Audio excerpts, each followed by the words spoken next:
어느 저녁 거실에 앉아 텔레비전을 보고 있던 철수. 그런데 어디선가 갑자기 어딘가에서 삼겹살을 굽는지 맛있는 냄새가 진동을 합니다. 흠흠.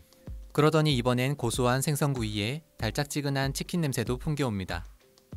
이건 치킨, 이건 삼겹살. 이렇게 눈으로 직접 보지 않아도 우린 냄새만으로 음식을 구별할 수가 있습니다. 과연 우리는 어떻게 냄새를 맡는 것일까? 참기름 냄새, 발냄새, 사과 냄새, 밥탑 냄새. 이 세상에는 약 40만 가지의 냄새가 있는데 그 중에서 사람이 구별할 수 있는 냄새는 무려 10,000개가 넘는다고 합니다. 대체 우린 이 수많은 냄새들을 어떻게 맡는 것일까? 우리 콧구멍 속엔 비강이라는 꽤 널찍한 공간이 있습니다.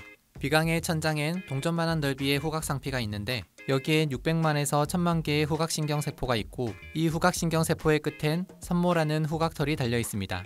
치킨 냄새의 분자가 콧구멍으로 들어오면 이 후각털에 있는 냄새 수용체와 결합을 하게 되는데 이때 화학에너지가 전기에너지로 바뀌며 뇌에 전달이 되고 우리 뇌는 이걸 치킨 냄새라고 인식을 하게 되는 것입니다.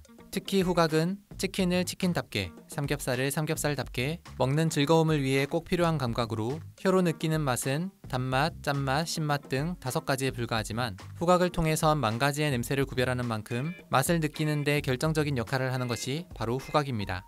그래서 사람들에게 눈과 코를 가리고 사과나 양파를 먹게 하면 어떤 게 사과고 어떤 게 양파인지 제대로 구분을 하지 못하는 것입니다.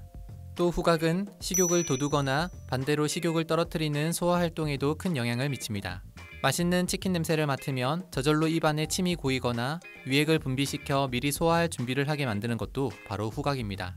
하지만 모두들 똑같이 콧구멍 2개에 후각세포를 갖고 있다고 해서 후각 능력이 같은 것은 아닙니다. 가령 소주의 냄새만 맡고도 이 소주가 어떤 소주인지 구분해내는 사람이 있는가 하면 반대로 영 냄새를 못 맡는 후각장애를 가진 사람도 있습니다.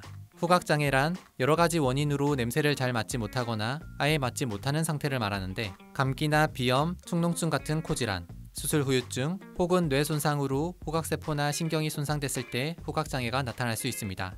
예를 들어 감기에 걸리면 콧물이 코 속 천장벽에 쌓여 있어 냄새 분자가 후각세포를 자극하지 못하게 하거나 후각신경의 일부가 염증을 일으켜 냄새 맡는 기능을 약하게 만드는 것입니다.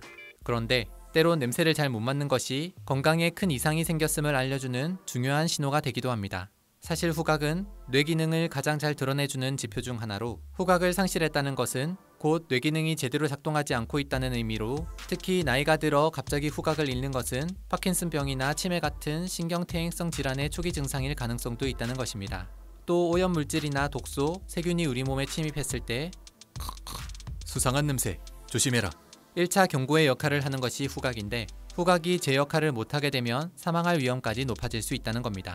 미국 시카고 대학의 연구자들이 57세에서 85세 사이의 참가자들을 대상으로 냄새 테스트를 실시하고 이들의 사망 시기를 추적 관찰한 결과 냄새를 잘 못 맡는 참가자들 중 39%가 5년 안에 사망했으며 반대로 냄새를 잘 맡았던 참가자들의 경우엔 5년 내에 사망한 숫자가 10%밖에 되지 않았다는 것입니다.